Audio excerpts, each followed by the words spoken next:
Abra sua Bíblia no Evangelho de João.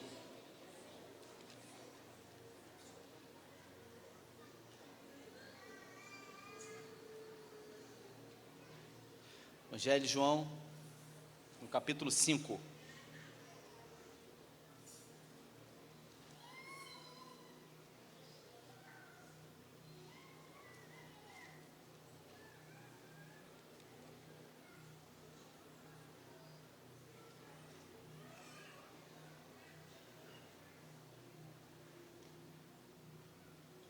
Está aí? João capítulo 5. Minha tradução está escrita assim: depois disso, havia uma festa entre os judeus, e Jesus subiu a Jerusalém. Ora, em Jerusalém, próximo à porta das ovelhas, um tanque chamado em hebreu Betesda, o qual tem 5 alpendres.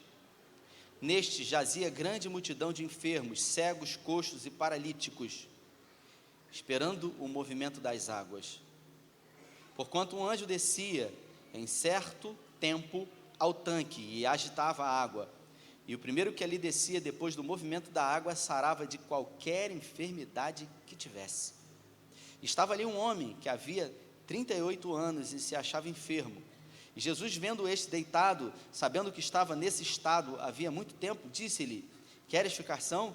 O enfermo respondeu-lhe: Senhor, não tenho homem algum que, quando a água é agitada, me coloque no tanque, mas enquanto eu vou, desce outro antes de mim. Jesus disse-lhe: levanta-te, toma a tua cama e anda. Logo, aquele homem ficou são, e tomou a sua cama e partiu.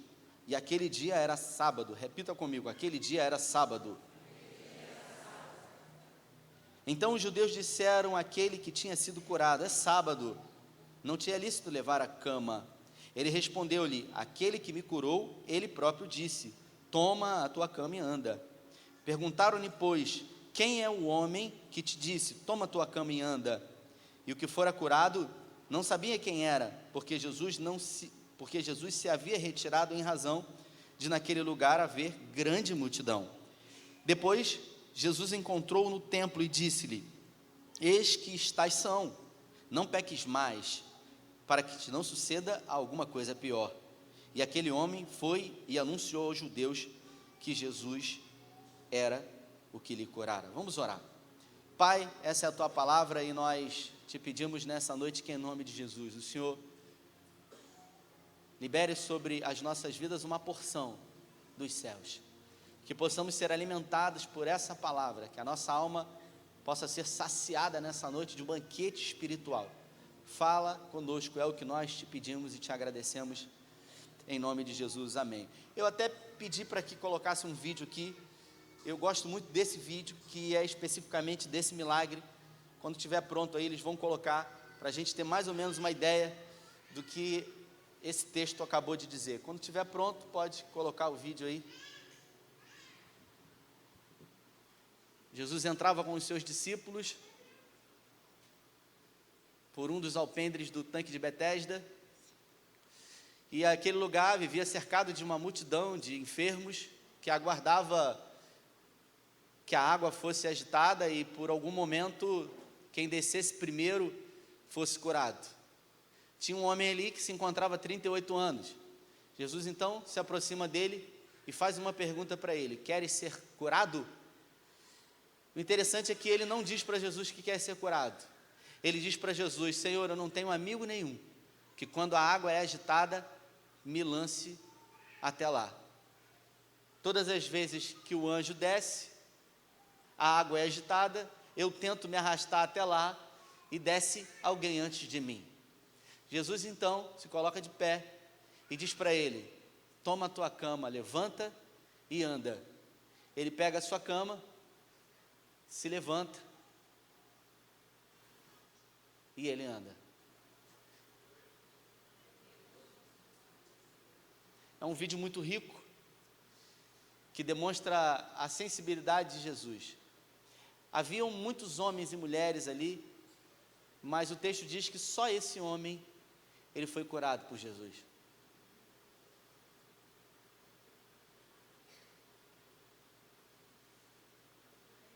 Muito bacana esse milagre. Glória a Deus. Você pode aplaudir o Senhor. Aleluia.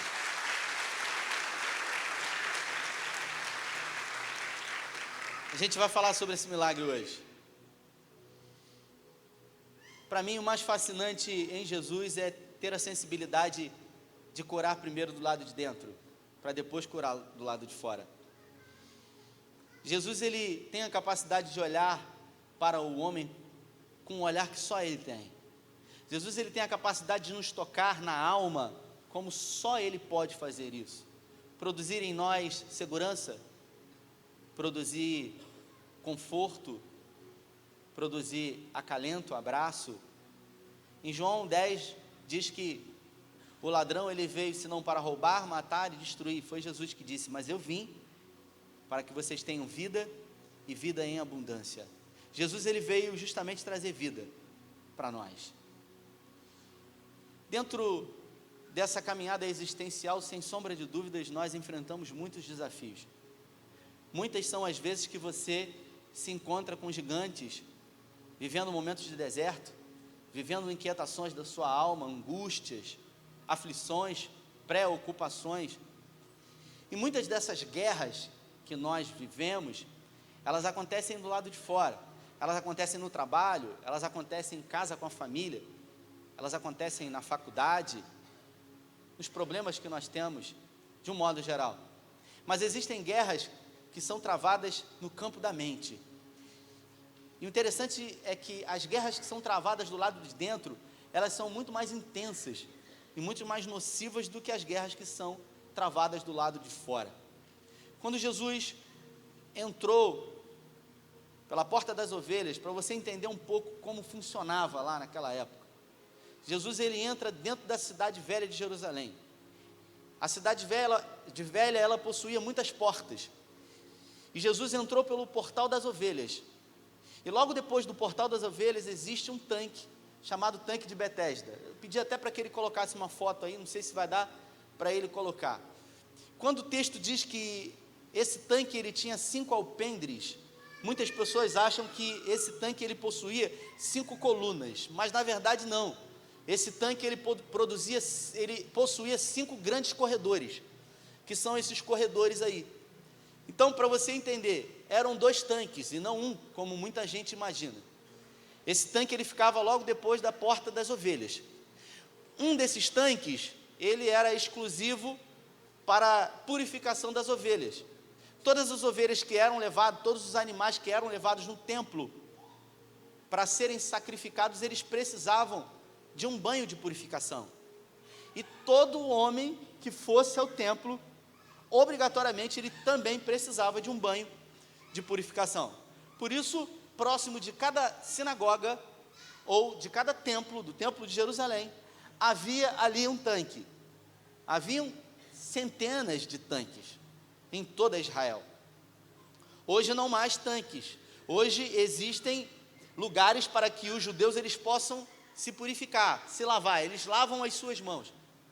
Ao entrar na sinagoga, ao sair, ao entrar no muro das lamentações ou ao sair, eles fazem esse ritual de lavagem das mãos, que hoje antigamente era do corpo inteiro e agora somente das mãos. No tanque específico onde os homens ficavam, haviam ali uma espécie de misticismo, uma lenda que dizia que de vez em quando um anjo descia sobre aquele lugar e a primeira pessoa que descia, depois que o anjo descia e agitava as águas, seria curado. Não existe nenhuma comprovação teológica ou arqueológica de que isso é uma verdade. Por isso, nas Bíblias mais antigas, quando se fala que esse anjo descia e agitava a água, essa expressão é colocada dentro de parênteses. O fato é que Jesus chega naquele lugar, e é muito importante a gente entender que era um sábado. Jesus chega naquele lugar e havia uma multidão de pessoas, não como o vídeo que eu mostrei aqui. Haviam provavelmente centenas de pessoas, porque o tanque era muito grande. Aqui ele retrata basicamente o lugar exato onde existem ruínas lá em Israel, e o lugar exato onde Jesus produziu esse milagre. Jesus então começa a caminhar, entrando pelo portão das ovelhas com os seus discípulos. E Jesus resolve entrar então no tanque de Betesda ou Betesda. Ao chegar ali, Jesus, ele aparece e ele vê uma grande multidão de enfermos ali, muita gente. Só que o texto diz que ele identificou um homem que estava ali aproximadamente 38 anos. E o que me chama a atenção é que esse homem, ele era persistente, porque há 38 anos ali ele não saía dali. Jesus então se dirige para ele dizendo o seguinte: queres ficar são? E essa pergunta me chama muita atenção, porque se Jesus hoje chegar para mim e perguntar o que eu quero, eu sei claramente o que eu vou pedir para ele. Quantos aqui querem saber? Não vou falar para você. Eu não sei você, não sei se você já parou para pensar nisso, mas se Jesus chegar para você hoje aqui, nessa noite, e ele perguntar para você, Batista, o que queres que eu te faça? Você já tem essa resposta pronta para Jesus? Aquele homem ele não tinha. Ele então diz para Jesus, revelando o estado da alma dele. Ele fala para Jesus: eu não tenho amigo nenhum, eu não tenho ninguém. A verdade é que eu estou aqui há 38 anos e não tem ninguém que possa me ajudar a mudar a minha história.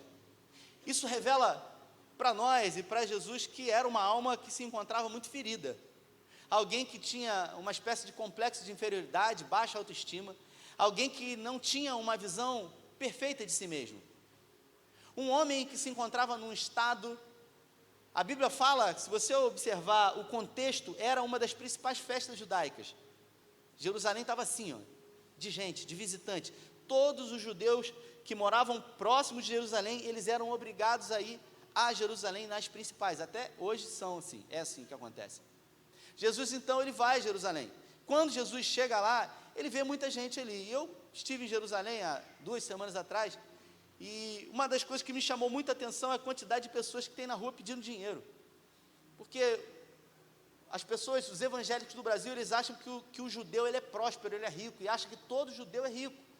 Mas se você for em Israel, você vai ver que tem um monte de judeu lá que mora na rua, que fica pedindo esmola. Esse homem aqui, provavelmente ele se encontrava naquele poço, naquele tanque, pedindo esmola, porque muitas pessoas iam ali, se banhavam ali e seguiam em direção ao templo. Então, existia uma zona de conforto para ele, de se encontrar ali, de pedir dinheiro, um meio de vida, uma espécie de sobrevivência, onde as pessoas ofereciam para ele subsistência. E é aí que Jesus faz essa pergunta para ele, perguntando: queres ficar são? E ele responde não com uma resposta afirmativa, ele responde com uma esquiva, dizendo como se encontrava a alma dele. E isso revela para nós, todas as vezes que nós somos perguntados ou questionados sobre alguma coisa, e nós não temos uma resposta direta, saímos pela tangente, isso quer dizer que em algum momento nós empreendemos fuga.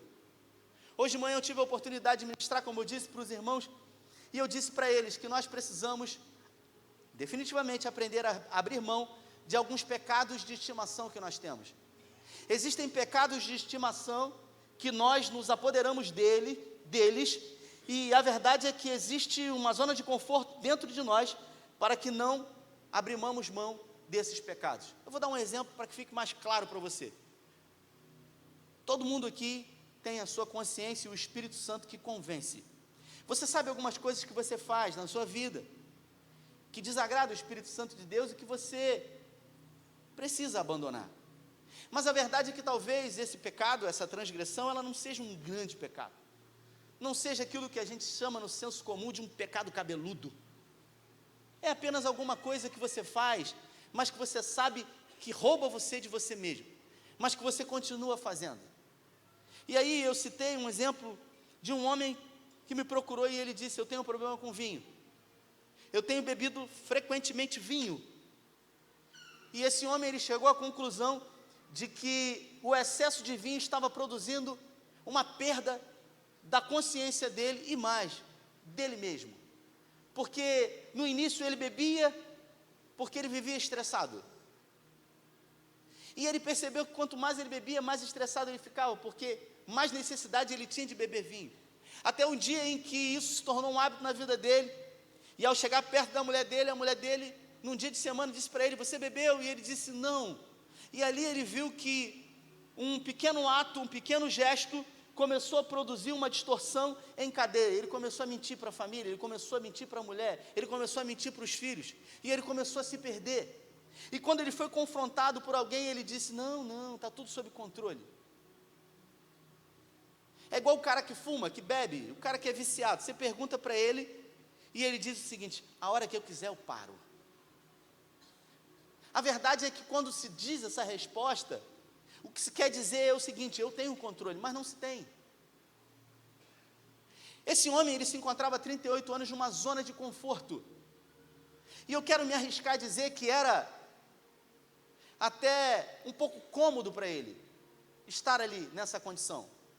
Cômodo por quê? Porque dali ele tirava o sustento dele, a alimentação dele.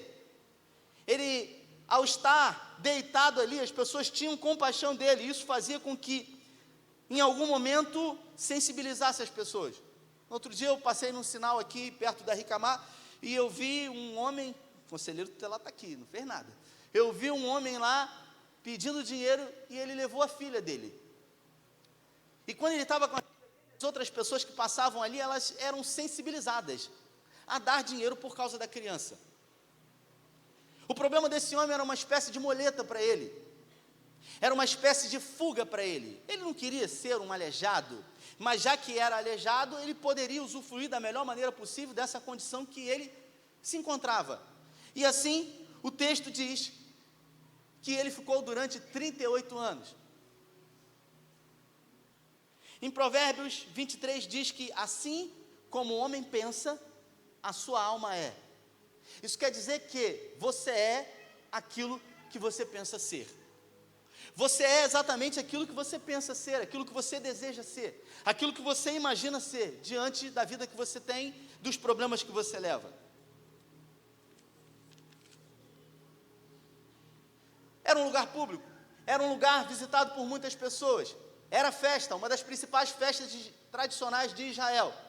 E agora Jesus chega diante dele e fala para ele: o que queres que eu te faça? Ele diz que não tem ninguém.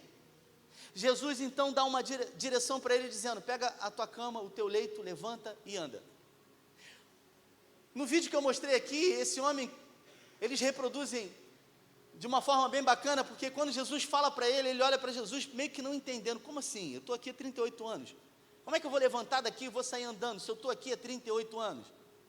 E isso mostra para mim e para você, que todas as vezes que Jesus trabalha, ele trabalha com parceria.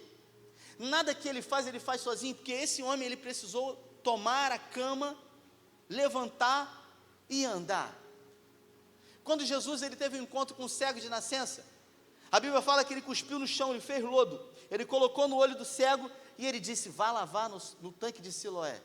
Quando ele esteve diante da morte de Lázaro, ele disse: remova a pedra. Você entende que todas as vezes que Jesus produz uma ação, essa ação ela precisa de uma coparticipação de alguém. Jesus, ele não trabalha sozinho, não porque ele não precisa, não porque ele não pode, mas simplesmente porque você faz parte do milagre. Esse homem então, ele recebe uma direção de Jesus dizendo: levanta e anda. Ele não queria ser curado, porque se ele quisesse realmente ser curado, ele dizia para Jesus: eu quero andar, porque tudo que um aleijado quer é andar. A Bíblia fala num outro milagre que Jesus estava no monte com os seus discípulos. Quando Jesus desceu, um homem que tinha lepra, ele se aproximou de Jesus e ele disse: se tu podes, me torna limpo. Você sabe o que Jesus falou para ele? Jesus foi surpreendido por aquele homem. Ele acabou de descer do monte, o leproso se aproximou dele, que não podia fazer isso, e ele disse: se tu podes, me torna são. Jesus falou: quero, seja são. Curou. Olha só que coisa extraordinária. Aqui não, aqui foi o oposto. Jesus que foi atrás dele, Jesus ofereceu um milagre para ele, e ele empreendeu fuga.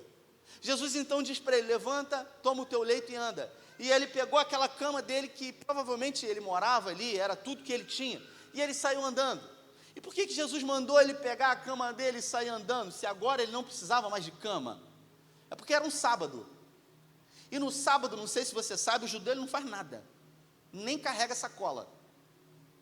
Para você ter ideia do que eu estou falando, num sábado, o judeu ele não aperta nem o botão do elevador, se ele mora num prédio.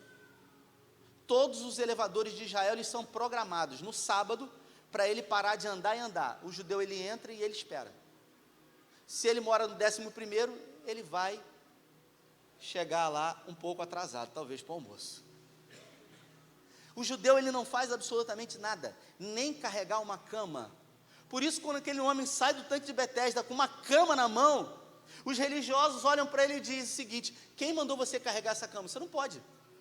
Aí ele revela que ele era um paralítico, que se encontrava ali há 38 anos. E aí perguntam para ele: mas quem mandou você pegar a sua cama? Observe, eles não estão preocupados com o milagre.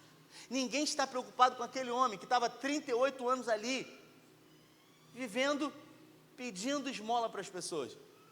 Porque os religiosos são assim. E não é só os religiosos que são assim. Existem pessoas que elas não querem que você prospere, que elas não querem que você seja abençoado, que elas não desejam que você mude de vida. Por quê? Porque tem gente que não gosta de você. Ou você acredita mesmo que todo mundo ama você e deseja o seu bem. Eu não penso assim. Um dia eu falei isso aqui: tem gente que não gosta de você, que tem inveja de você por causa do seu cabelo, né? Falei isso. Acha que o seu é liso, não sabe que você faz progressiva, né? Pranchinha, fica lá 2 horas. E antes de vir para a igreja, você olhou e falou: está chovendo. Tem gente que não gosta de você. Aquele homem, ele então se encontra com os religiosos que dizem para ele o seguinte: mas você não podia ter levantado. Hoje é sábado. Só que isso mostra para nós que para Jesus, você está acima de lei, você está acima de regra, você está acima de todas as coisas, porque Ele veio para morrer por você. Você se encontra num lugar estratégico no coração de Jesus. Você foi o alvo da graça. Ele veio por você. Foi por você que Ele morreu. Por isso, Jesus não estava preocupado se era sábado, se era domingo, se podia ou se não podia, porque a vida está acima de todas as coisas. Mas para os religiosos isso não era verdade. Eu até entendo a posição deles, porque na verdade todos estavam aguardando a vinda do Messias. E muitos antes de Jesus haviam se levantado dizendo que eram o Messias. E a Bíblia diz que ao ser indagado por aqueles homens e perguntado para ele: quem mandou você levar o seu leito? Ele disse: eu não sei, porque ele foi curado por alguém que ele nem sabia quem era. Ele nem sabia que era Jesus. Haviam profetas naquela época, mas ele não sabia quem era. Isso quer dizer que Jesus não se identificou para ele. A Bíblia chega dizendo, no decorrer da história, que Jesus vai ao templo. E quando Jesus chega no templo, quem está lá sentado? Ele. Aquele cara que era coxo há 38 anos. Talvez tenha ido agradecer ao Senhor. E aí Jesus chega para ele, olha para ele e diz o seguinte: e aí, está andando, hein? Aí ele reconhece que é Jesus. E a Bíblia fala que ao reconhecer que é Jesus, a primeira coisa que ele faz é ir em direção aos religiosos para dizer que aquele homem que havia mandado ele pegar o leito era Jesus. Não com um tom de fofoca, mas testificando o milagre que havia sido produzido por aquele que somente pode fazer milagre. Jesus é especialista em mudar quadro.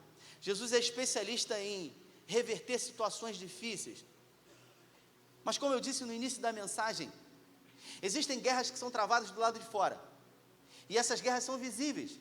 E para essas guerras nós até podemos ter ajuda de pessoas que estão à nossa volta. Mas existem guerras que são travadas no campo da mente. E para essas guerras nós precisamos da nossa própria ajuda. Você precisa querer se ajudar. Você precisa decidir sair dessa zona de conforto. Se existe um lugar que eu e você gostamos de estar, sem dúvida alguma, é na zona de conforto. Porque na zona de conforto, ela não nos impulsiona a viver e a experimentar aquilo que a gente não sabe o que é. O ser humano, por si só, ele é muito místico. Ele vive acreditando em coisas que pessoas dizem, milagres, ou coisas que você vê na televisão que a todo momento são passados, e você acaba sendo condicionado a acreditar e a imaginar que aquilo ali é verdade. Assim como nesse tanque de Betesda que diz que de vez em quando um anjo descia, então não era real. Aquilo não estava na lei, apenas era um conto, mas todo mundo ficava ali, porque vai que é verdade. E assim nos tempos de hoje. Hoje não existe mais o tanque de Betesda, mas hoje existem os profetas, que eles falam, eles têm a capacidade de revelar tudo. Tem gente que é até chamado de raio-x, aquele lá é raio-x, ele revela tudo, até a cor da cueca ele revela, número de identidade, CPF. E não foram poucas as vezes que eu recebi pessoas no gabinete que me procuraram e que disseram: Deus falou comigo isso, Deus usou um profeta lá. Quando na verdade as pessoas elas vivem procurando aquilo que está dentro delas. Elas buscam respostas do lado de fora para perguntas que as respostas estão mais perto do que elas imaginam. Esse homem ele foi curado, mas a maior cura que Jesus fez, na minha opinião, não foi a cura do lado de fora, e sim a cura do lado de dentro. A cura que teve a capacidade de mostrar para ele quem ele era.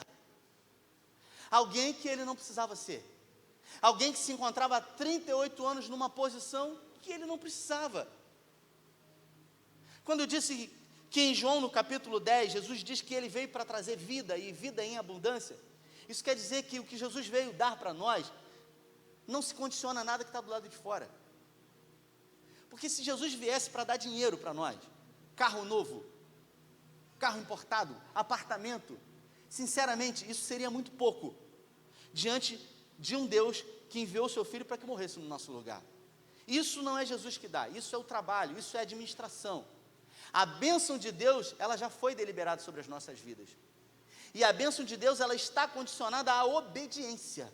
Quando eu obedeço ao Senhor, agrada-te do Senhor, e Ele satisfará os desejos do meu coração. Mas, quando eu desobedeço a Ele, e também, de alguma maneira, não consigo administrar bem, por isso existem pessoas que acabam condicionando a sua fé em coisas, e achando, e pedindo, e se relacionando com Deus numa espécie de troca, quando na verdade, a Bíblia não fala em nenhum tipo de barganha da parte de Deus. Ela diz que a relação de Deus para com o homem é uma relação espiritual, porque existem coisas que o dinheiro não pode comprar, que são muito mais importantes e necessárias do que qualquer coisa que o dinheiro possa comprar, como por exemplo a paz, que Jesus disse que excede todo, Paulo disse que excede todo o entendimento, que ele veio trazer para mim e para você. Quando ele diz que veio trazer a paz, que excede todo o entendimento, isso quer dizer que você tem que suspender todas as suas crenças, você tem que deixar de lado tudo aquilo que você entende, porque jamais você vai compreender essa paz. Esse homem, ele recebeu o milagre, ele recebeu a cura, ele reconheceu a Jesus no templo, os religiosos indagaram a ele, e o que mais me impressiona nessa história, é que ele poderia, no primeiro momento, ao ser indagado por Jesus, dizer exatamente aquilo que ele queria, mas na verdade nem ele mesmo sabia o que ele queria. E eu pergunto para você que está aqui, se Jesus chegasse para você agora, e perguntasse para você, o que você deseja que ele faça na sua vida, o que você responderia para ele? Pergunta para a pessoa que está do seu lado, o que você deseja que ele faça na sua vida?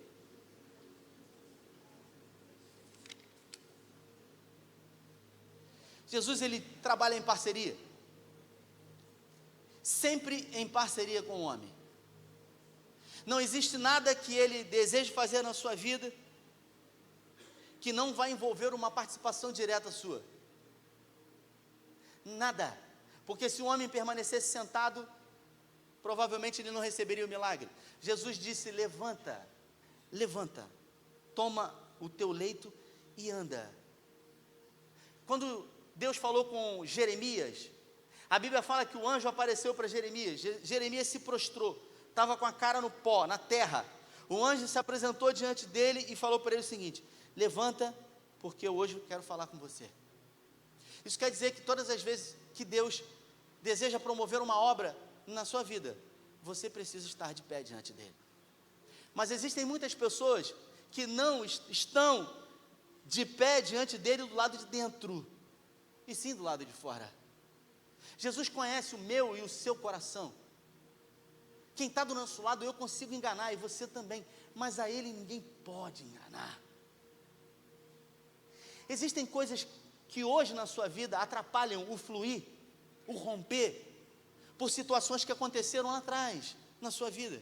Talvez você não seja um paralítico fisicamente, mas talvez alguma área da sua vida tenha sido mutilada, como por exemplo eu disse aqui, de muitas pessoas que chegaram aqui, que vieram de denominações neopentecostais, que acreditavam nos milagres do Senhor, que acreditavam naquilo que genuinamente a Bíblia fala que é um milagre, mas participaram de tanto oba-oba, de tanta especulação, que hoje elas não têm mais a capacidade de acreditar.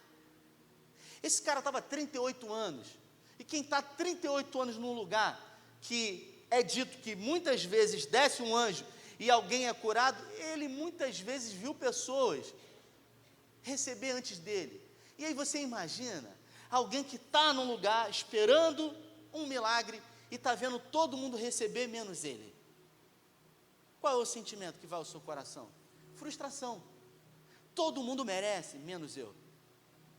E é aí que a gente acaba percebendo que essa pergunta de Jesus, ela tinha uma característica de ir mais fundo, de trazer algumas inquietações que estavam dentro da alma dele, que ele mesmo não tinha capacidade de pensar, de perceber. Porque não se engane, a vida, ela é exatamente da forma como você vê a vida. Existem pessoas que conseguem ver o belo, mesmo diante de um momento de dificuldade, e existem pessoas que não conseguem verificar o belo. Existem pessoas que são murmuradoras, são pessoas que elas reclamam de tudo, como por exemplo hoje, estava chovendo, agora não mais está chovendo. Eu tenho muita dificuldade de estar perto de pessoas que reclamam, pessoas que murmuram, pessoas que o tempo todo estão produzindo algum desconforto sobre alguma coisa. Você não vai me ver falar isso para a pessoa, mas é visível o meu afastamento, porque esse tipo de pessoa, sem dúvida alguma, vai querer minar a minha força, vai querer de alguma maneira produzir dentro de mim algum desconforto. Quem conhece o Senhor de verdade, sabe do que Ele pode fazer. Esse homem, ele foi curado por alguém que ele não conhecia. Talvez você tenha entrado aqui nessa noite e você tenha ouvido falar de Jesus. Talvez você faça parte de uma comunidade de fé há muito tempo, mas a verdade é que você conhece Jesus de ouvir falar. Mas escute o que eu vou dizer, mesmo conhecendo Ele por ouvir falar, Ele ainda assim pode fazer um milagre na sua vida hoje. Sabe por quê? Porque Ele ama você. Porque Ele veio aqui para proporcionar para você uma melhor qualidade de vida do lado de dentro. Porque tudo na nossa vida acontece primeiro dentro, para depois acontecer do lado de fora. Para as pessoas que foram mutiladas, para as pessoas que foram tolhidas, para as pessoas que sofreram alguma coisa durante a sua caminhada existencial e dentro delas se deformaram, eu quero dizer para você, você precisa de um milagre da parte de Deus. Você precisa se permitir ter um encontro com Ele, e mais, acreditar que Ele pode mudar a sua vida. Quando eu disse que Jesus, Ele trabalha em parceria, isso quer dizer que, se o seu casamento precisa de cura, Jesus não vai curar sozinho. O pastor não vai orar pelo seu casamento, estalar o dedo e agora o seu casamento vai ser uma bênção. Não. É através da sua vida que Ele vai promover uma revolução no seu casamento. Eu sou procurado por muitas pessoas que estão passando dificuldade no seu casamento.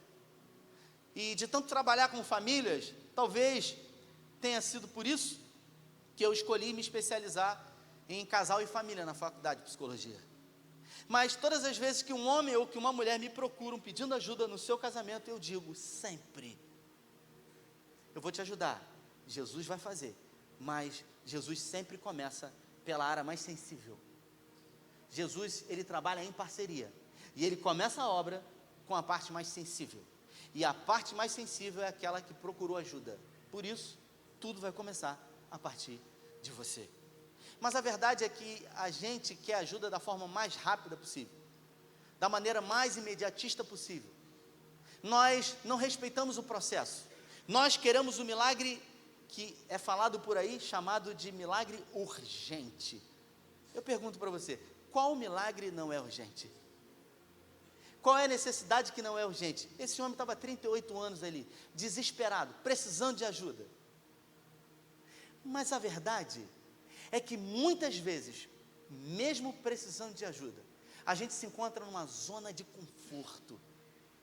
E aí eu entro no ponto principal da mensagem, que é tirar você da zona de conforto.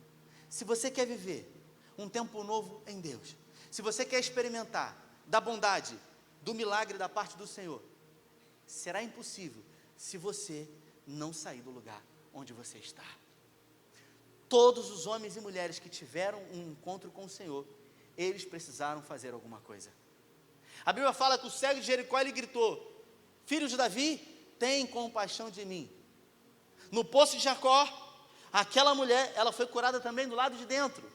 Uma mulher que provavelmente era uma prostituta, tinha 5 maridos e o que tinha não era dela. Por isso que Jesus fez a pergunta para ela. Ela olhou para ela e falou: realmente, eu não sou. Depois disso ela saiu, pregou o evangelho e todos que estavam ali ficaram sabendo de quem era Jesus. A Bíblia fala que os 10 leprosos vieram até Jesus. Jesus então dá uma direção para eles: vá ao sacerdote e apresentem uma oferta, como determinou Moisés. Todos tiveram que fazer alguma coisa. O problema é quando a gente acha que aquilo que a gente tem que fazer está diretamente ligado ao dinheiro. E quando muitas pessoas dizem: Deus exige de você o sacrifício, Deus exige de você o esforço, o sacrifício, sim, mas não é financeiro, é um sacrifício do lado de dentro. Escute o que eu vou dizer. Existem gigantes, existem lutas, existem guerras que são travadas todos os dias. Você não vai conseguir vencer nenhum gigante da sua vida, do lado de fora, sem primeiro vencer os gigantes que estão dentro de você.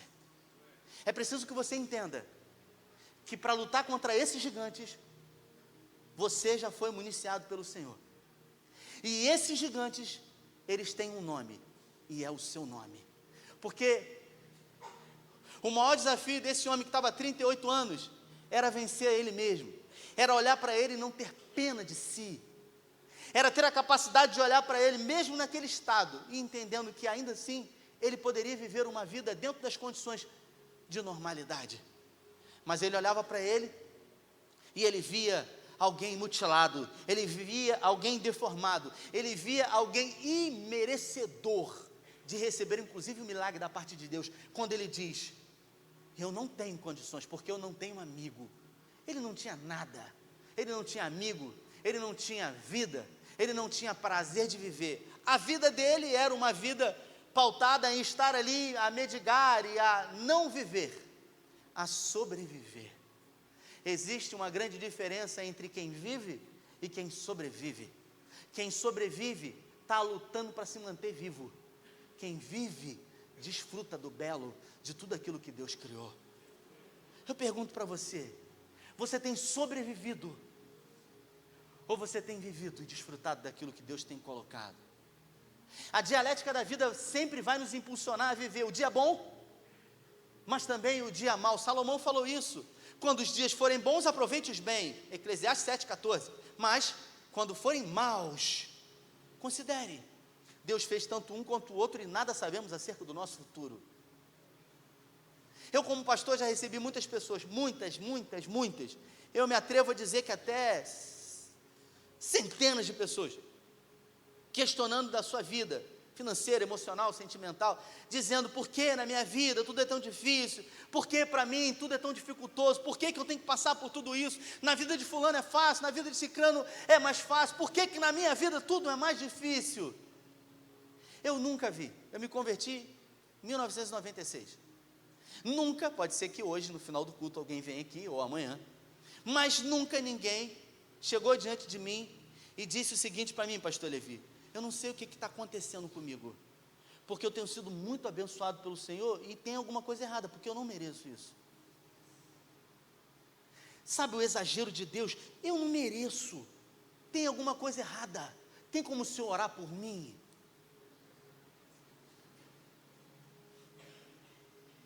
Porque nós estamos condicionados a sempre valorizar aquilo que é uma falta, e nunca conseguir agradecer por aquilo que temos. Se existe algo que agrada o coração de Deus, é a gratidão.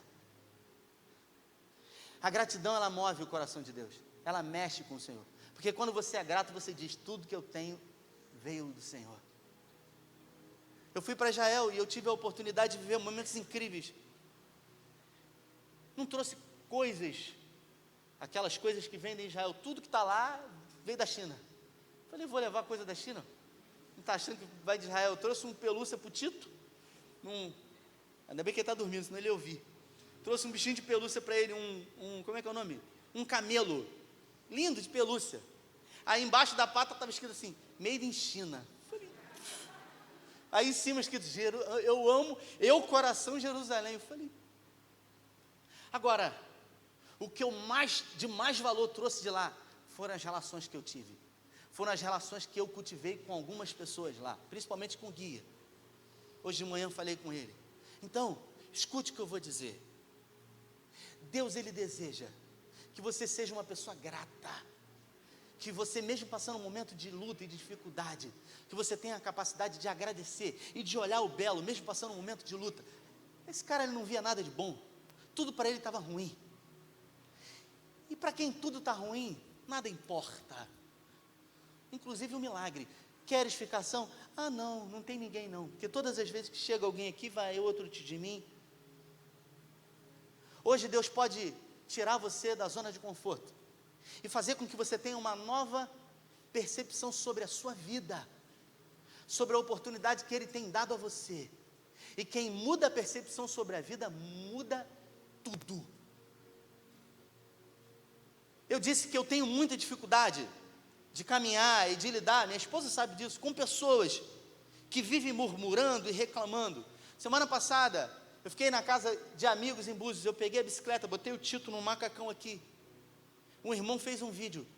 Quando eu olhei aquele vídeo, eu disse: obrigado, Senhor. Hoje de manhã a gente teve uma ceia incrível com os irmãos da liderança, e eu estive diante deles, e ali os meus olhos lacrimejaram, e eu disse: obrigado, Senhor. O lugar mais incrível para mim que eu tive em Israel foi no Monte das Oliveiras, diante do Vale do Cedro. Do outro lado você vê toda a cidade santa. Eu estive ali e eu disse: obrigado, Senhor. Eu cheguei hoje à noite aqui, irmãos, nessa igreja, e eu vi tudo pronto, tudo preparado, e lá de cima eu disse: obrigado, Senhor. Eu digo para você que enquanto você não conseguir reconhecer Deus na sua vida, nos mínimos detalhes, você não vai reconhecer Ele nas coisas grandes na sua vida. Agrada-te do Senhor, e Ele satisfará os desejos do teu coração. Você sabe quem que falou isso? Foi Davi. Alguém que tudo que fazia para agradar o coração de Deus. Davi já havia sido ungido como rei, com 17 anos de idade. Sabe quando que ele sentou no trono? Ele foi ungido com 17 anos. Você sabe quando que ele sentou na cadeira e governou sobre as 12 tribos? Com 40 anos de idade. Quem é bom de matemática aí? Semana passada eu perguntei aqui, o irmão no final do culto mostrou aqui, olha, eu acertei. Davi teve riqueza, Davi teve ouro, Davi teve mulheres, Davi teve conquistas. Davi foi o único que foi enterrado dentro de Jerusalém, tem um túmulo dele lá. E quando Davi estava diante do Senhor, ele falava para o Senhor: não tenho outro bem além de ti. Deus olhava para ele, e Deus via que tudo aquilo que estava em volta dele, que era bom, que era maravilhoso, que era até sedutor, tudo aquilo não atraía a atenção de Davi mais do que a presença de Deus. Quando a gente consegue chegar nesse nível, a gente transcende. A gente vive o sobrenatural de Deus. Existe uma necessidade na sua vida, Deus vai e surpreende você. Existe uma falta na sua vida, Deus vai e se revela em graça. Você entende o que é isso? E você vive não mais pela necessidade, você não vive mais pelo dinheiro, você vive pelo Senhor e por aquilo que Ele faz na sua vida. A Bíblia não fala sobre esse homem, se ele continuou, se não continuou, se virou um discípulo, se não virou. Mas hoje a vida dele não interessa para nós. A vida que interessa para nós nessa noite é a sua e a minha, que estamos aqui. E eu quero dizer para você, nesse primeiro dia de setembro de 2019, que a sua vida pode mudar hoje.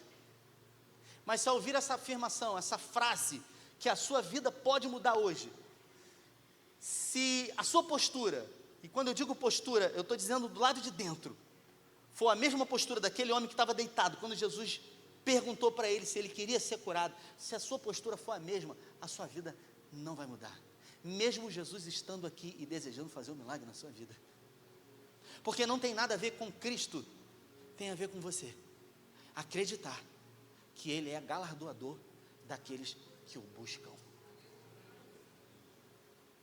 Quantos aqui creem que Jesus pode mudar a sua vida hoje, definitivamente? Eu pergunto para você, por que Ele não muda então? Se todas as vezes que Jesus esteve num lugar, Ele mudou tudo, por que Ele não muda a sua vida? Se Ele está aqui, onde 2 ou 3 estiverem reunidos no meu nome, ali eu estarei. Se Ele está aqui, você deseja, por que Ele não muda? Você sabe por que Ele não muda? Porque você não muda. Porque nós precisamos nos posicionar. Existem coisas que eu faço e que você faz, que a gente não quebre mão. E todas as vezes que a gente é incomodado a abrir mão disso, a gente cria justificativas para a gente continuar fazendo isso. A gente fala, mas sabe esse irmão que bebeu o vinhozinho? Quando o cara falava para ele assim, você tem que parar de beber. E ele pensava assim, pô, mas é tão bom, cara, eu fico relaxado, eu fico assim. Aí ele falava assim, não, está tudo sob controle. Até um dia em que ele realmente viu que ele se perdeu, que ele ia perder. Ele já tinha perdido o Senhor já estava longe dele. Ele ia perder o casamento e ele ia perder tudo que ele tinha. E ele falou para ele mesmo, eu preciso voltar. Por isso que eu digo, que você pode ouvir qualquer mensagem, pode ser o melhor orador, pode ser o que estiver fazendo mais fama no Brasil, a única mensagem que você vai realmente dar ouvido, é quando você pregar para você. A Bíblia fala que o filho pródigo, ele estava lá no outro país, gastou tudo que tinha, e ele pregou para ele, ele disse assim, tornar-me-ei ao meu pai. Ele pregou para ele, ele disse, eu voltarei, e com isso ele voltou. A mulher do fluxo de sangue, lá em Cafarnaum, quando Jesus estava na casa da sogra de Pedro, ela era impura, ela não podia estar ali, e a Bíblia fala que ela pregou para ela, ela disse, se eu tão somente tocar, serei curada. É uma certeza que aquilo que vai ser feito na vida, é além daquilo que você pode fazer. Isso quer dizer que você está aqui, você que realmente deseja ter a sua vida transformada, antes disso você precisa abrir mão daquilo que o Espírito Santo já falou com você aí, daquilo que o Espírito Santo já incomodou você aí, daquilo que te separa dele. Pode ser pequeno, sabe, uma coisa pequena, muito pequena, que parece insignificante, mas enquanto isso estiver na sua vida, eu vou citar um exemplo pequeno, de uma coisa muito pequena, uma deformidade de como se vê. Quando você olha para você, olha para as outras pessoas, e você se acha diferente das outras pessoas, e você acha que você não merece, como ele. Isso pode atrapalhar de Jesus fazer na sua vida. Se coloque de pé nessa noite. Pode subir o ministério de louvor. A notícia boa para você e para mim é que Jesus, ele sempre nos surpreende. Ele sempre tem a capacidade de tocar em nós como ninguém jamais tocou.